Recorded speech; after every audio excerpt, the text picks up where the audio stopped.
शिव बाबा याद है ना। ओम शांति। 23 जुलाई 2024 के ईश्वरीय महावाक्य। पहले सुनते हैं मुरली के मुख्य पॉइंट्स। बाबा ने कहा, विशाल बुद्धि बन बाप का और पढ़ाई का बहुत रिगार्ड रखना है। अगर रिगार्ड नहीं होगा तो फेल हो जाएंगे, फिर बहुत सजाएं खानी पड़ेंगी। सदा स्मृति रहे, तुम्हें पढ़ाने वाला टीचर विदेही है, वह तुमको भी आप समान विदेही बनाते हैं। इसलिए अब शरीर का भान छोड़ते जाओ। फिर बाबा ने कहा, यहाँ मांगने से कुछ नहीं मिलेगा, हमने तो रास्ता बता दिया। अब ऊंच पद पाने के लिए अच्छी रीति पढ़ना है और निरंतर याद में रहना है। याद करते करते अंतमति सुगति हो जाएगी। टाइम बहुत थोड़ा बचा है, इसलिए याद की रफ्तार को बढ़ाओ। खुद में धारणा कर, तुम्हें घर घर में गीता पाठशाला खोलनी है, घर वालों को भी सुधारना है। लास्ट में बाबा ने कहा, तुम हो शांति स्थापन करने वाले। अगर तुम्हारे में ही अशांति होगी तो पद भ्रष्ट हो जाएगा। अशांति फैलाने वाले तो देह अभिमानी ठहरे, उनसे दूर रहना है। बाप समान सबसे प्यार से ही बात करनी है। अब सुनते हैं महावाक्यों को विस्तार से। बाबा ने कहा, मीठे बच्चे, तुम्हें टाइम पर अपने घर वापस जाना है, इसलिए याद की रफ्तार को बढ़ाओ।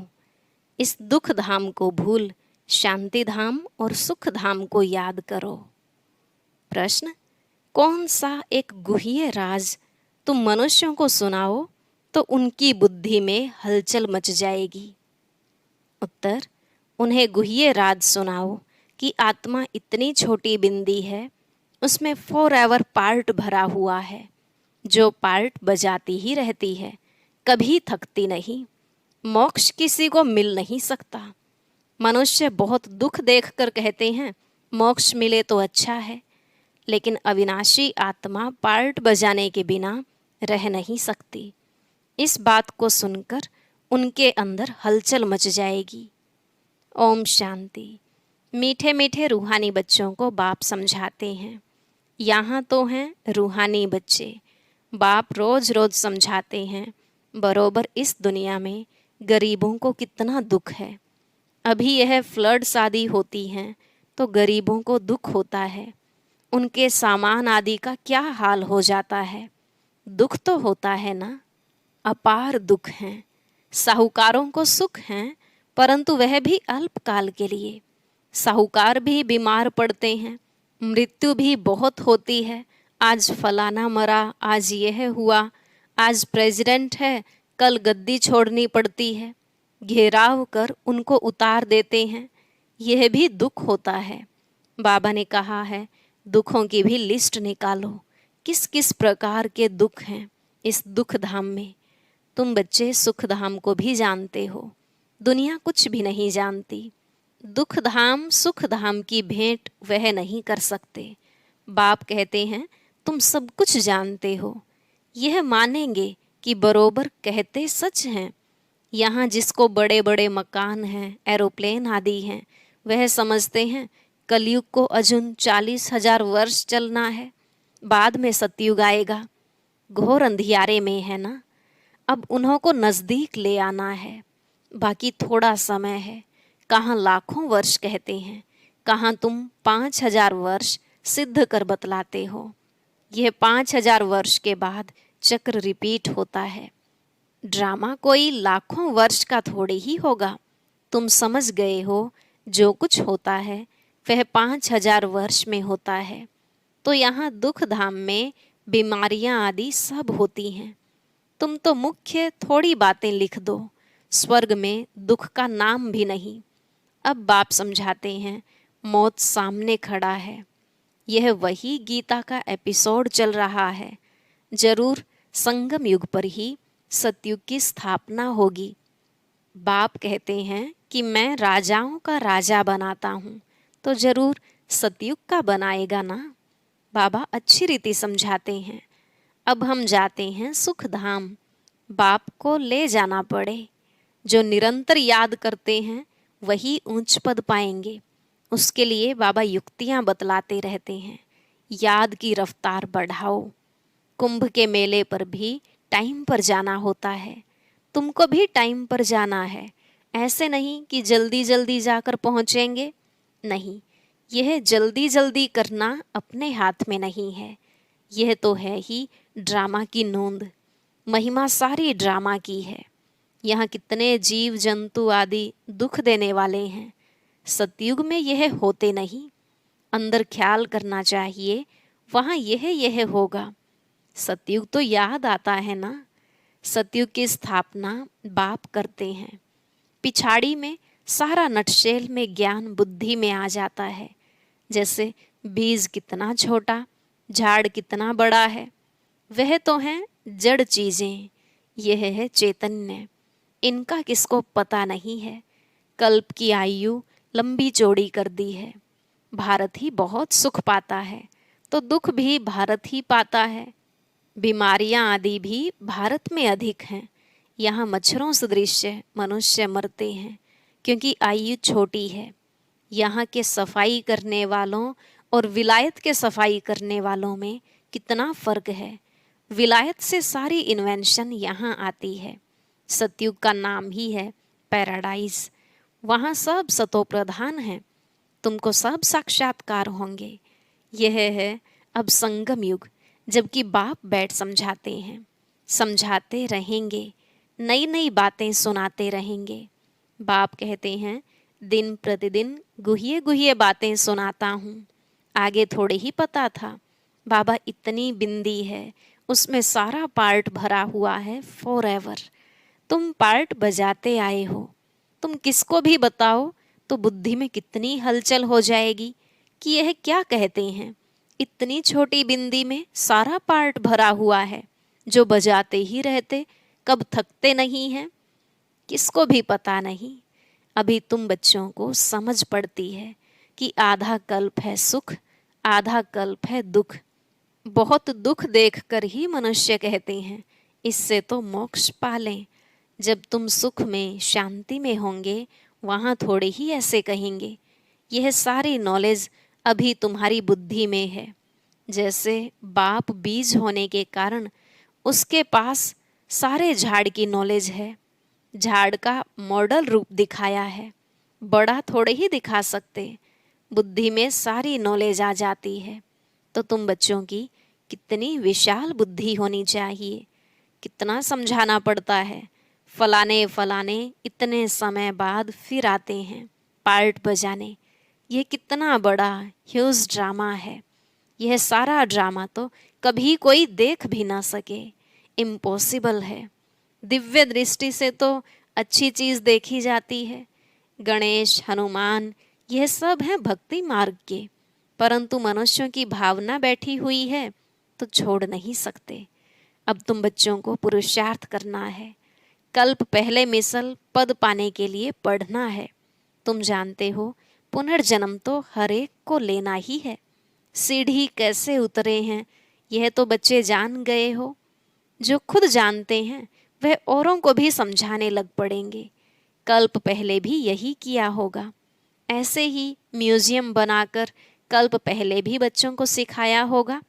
पुरुषार्थ करते रहते हैं, करते रहेंगे। ड्रामा में नोंद है। ऐसे तो ढेर हो जाएंगे।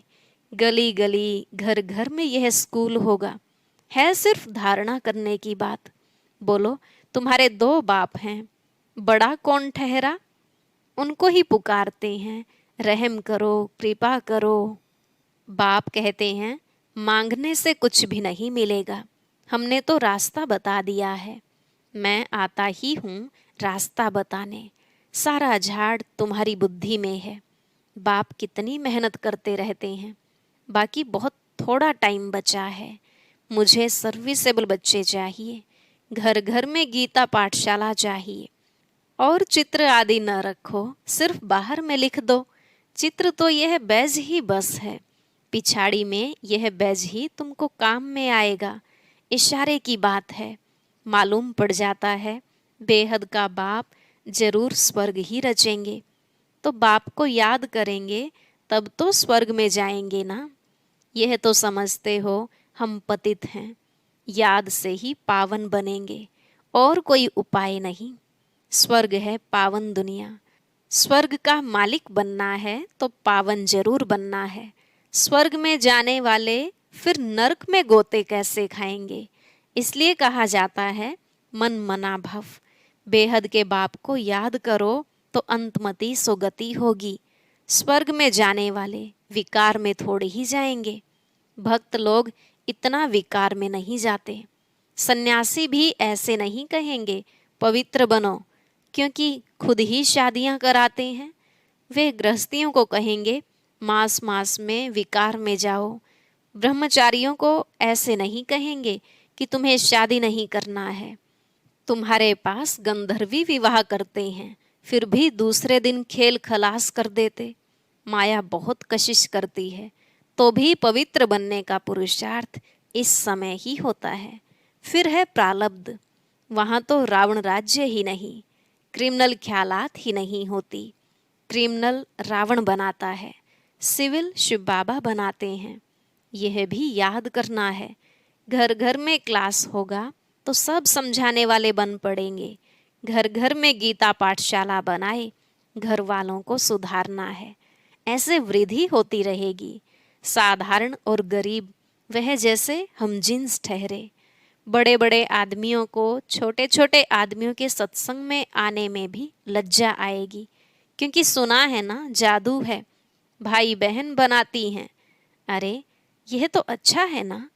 गृहस्थी में कितने झंझट होते हैं, फिर कितना दुखी होते हैं। यह है ही दुख की दुनिया। अपार दुख है, फिर वहाँ सुख भी अपार होगा। तुम कोशिश करो लिस्ट बनाने की। 25-30 मुख्य मुख्य दुख की बातें निकालो। बेहद के बाप से वर्षा पाने के लिए कितना पुरुषार्थ करना चाहिए। बाप इस रथ द्वारा हमको समझाते हैं। यह दादा भी स्टूडेंट है, देहधारी सब स्टूडेंट हैं। टीचर पढ़ाने वाला है विदेही, तुमको भी विदेही बनाते हैं। इसलिए बाप कहते हैं शरीर का भान छोड़ते जाओ। यह मकान आदि कुछ भी नहीं रहेगा, वहाँ सब कुछ नया मिलना है। पिछाड़ी में तुमको बहुत साक्षात्कार होंगे। यह तो जानते हो उस तरफ विनाश बहुत हो जाएगा एटॉमिक बॉम्ब से। यहाँ के लिए है रक्त की नदियाँ, इसमें टाइम लगता है। यहाँ का मौत बड़ा खराब है। यह अविनाशी खंड है। नक्शे में देखेंगे हिंदुस्तान तो एक जैसे कोना है। ड्रामानुसार यहाँ उनका असर आता ही नहीं है। यहाँ रक्त की नदियाँ बहती हैं। अभी तैयारियाँ कर रहे हैं। हो सकता है पिछाड़ी में इनको बॉम्ब्स भी लोन देंगे। बाकी वह बॉम्ब्स जो फेंकने से ही दुनिया खत्म हो जाए, वह थोड़े ही लोन पर देंगे, हल्की क्वालिटी के देंगे। काम की चीज़ें थोड़ी ही किसको दी जाती है। विनाश तो कल्प पहले मिसल हो ही जाना है, नई बात नहीं। अनेक धर्म विनाश, एक धर्म की स्थापना। भारत खंड कभी विनाश को नहीं पाता है। कुछ तो बचने ही हैं। सब मर जाएं फिर तो प्रलय हो जाए। दिन प्रतिदिन तुम्हारी बुद्धि विशाल होती जाएगी। तुमको बहुत रिगार्ड रहेगा। अभी इतना रिगार्ड थोड़ी ही है, तब तो कम पास होते हैं, बुद्धि में आता नहीं है। कितनी सजाएं खानी पड़ेंगी, फिर आएंगे भी देरी से। गिरते हैं तो फिर की कमाई चट हो जाती है। काले के काले बन जाएंगे, फिर वह खड़े हो न सकें। कितने जाते हैं, कितने जाने वाले भी हैं। खुद भी समझ सकते हैं इस हालत में शरीर छूट जाए तो हमारी क्या गति होगी। समझ की बात है ना। बाप कहते हैं तुम बच्चे हो शांति स्थापन करने वाले।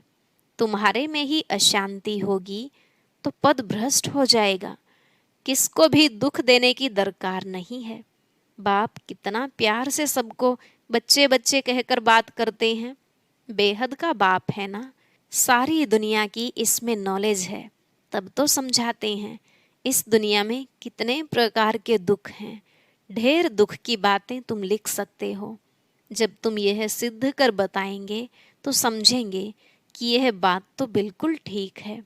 यह अपार दुख तो सिवाय एक बाप के और कोई दूर कर नहीं सकते।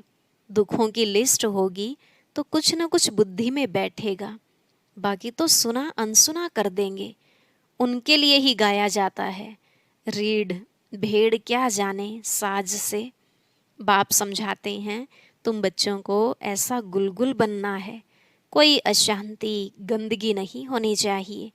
अशांति फैलाने वाले देह अभिमानी ठहरे, उनसे दूर रहना है, छूना भी नहीं है। अच्छा, मीठे मीठे सिकिलधे बच्चों प्रति माता पिता बाप दादा का याद प्यार और गुड मॉर्निंग। रूहानी बाप की रूहानी बच्चों को नमस्ते। रूहानी बच्चों की रूहानी बाप दादा को नमस्ते नमस्ते, गुड मॉर्निंग, शुक्रिया बाबा, शुक्रिया। धारणा के लिए मुख्य सार।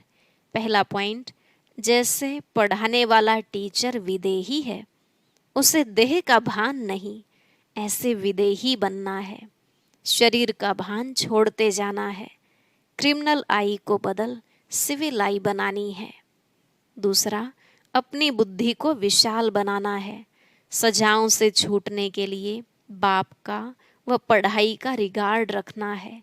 कभी भी दुख नहीं देना है, अशांति नहीं फैलानी है। आज का वरदान, ब्राह्मण जीवन की नेचुरल नेचर द्वारा पत्थर को भी पानी बनाने वाले मास्टर प्रेम के सागर भव। ब्राह्मण जीवन की नेचुरल नेचर द्वारा पत्थर को भी पानी बनाने वाले मास्टर प्रेम के सागर भव। बाबा ने कहा, जैसे दुनिया वाले कहते हैं कि प्यार पत्थर को भी पानी कर देता है, ऐसे आप ब्राह्मणों की नेचुरल नेचर मास्टर प्रेम का सागर है। आपके पास आत्मिक प्यार, परमात्मा प्यार की ऐसी शक्ति है जिससे भिन्न भिन्न नेचर को परिवर्तन कर सकते हो। जैसे प्यार के सागर ने अपने प्यार स्वरूप की अनादि नेचर से आप बच्चों को अपना बना लिया, ऐसे आप भी मास्टर प्यार के सागर बन विश्व की आत्माओं को सच्चा निस्वार्थ आत्मिक प्यार दो, तो उनकी नेचर परिवर्तन हो जाएगी। स्लोगन, अपनी विशेषताओं को स्मृति में रख, उन्हें सेवा में लगाओ तो उड़ती कला में उड़ते रहेंगे। अपनी विशेषताओं को स्मृति में रख, उन्हें सेवा में लगाओ तो उड़ती कला में उड़ते रहेंगे। अच्छा, ओम शांति। अब सुनते हैं आज की अव्यक्त मुरली। इसके लिए ऊपर दिए गए बॉक्स पर क्लिक करें।